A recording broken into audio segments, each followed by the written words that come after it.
පන්ති ගානේ ගෑනු. ටියුෂන් පන්ති ගානේ. ඉස්කෝලේ බුදි. විදුහල්පතිට නිින්ද යන්නේ ගෑනු ඉස්කෝලට ආවේ නැත්තම්.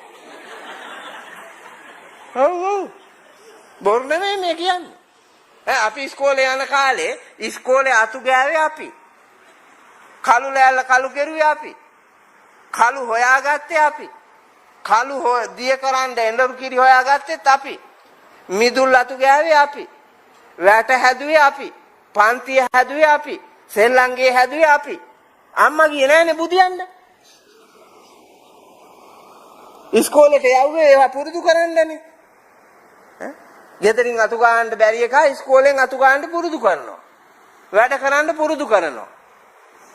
ඒක තමයි ඒ කලේ. කක්කුස්සිය හොදන්නත් අම්මා යන්න ඕනේ. තාත්තා යන්න ඕනේ. ගුරුවරු ඉන්නේ අයියේ. ගුරුවරු මොනවටද ඉන්නේ? ඉලක්කම් ලියන්න. ඉලක්කම් කෙහෙල් මල් දෙයි. අනිත් ටික දන්නේ නැත්නම් ඉලක්කම් මොකටද පුතා? ඉලක්කම් වැඩක් නැහැ. අකුරු වැඩක් නැහැ. අකුරු ඉලක්කම් වලට කලින් ඕනේ වුව ටික තියෙනවා. දැන් අකුරු ඉලක්කනුයි තියෙනේ උන්නේ මිනි මරන්නේ ඔය. වැඩද දැන් අකුරු? මරාපු එකත් හිරේ. උදව් කරපු ගෑනිත් හිරේ යනවා.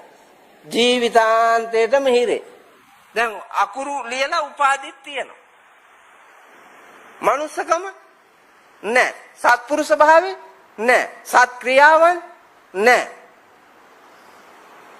එහෙම වැඩක් නැහැ. එහෙම පුහු ලෝකයක ඇවිදින්න එපා. සත්පුරුෂ ලෝකයක ඇවිදින්න.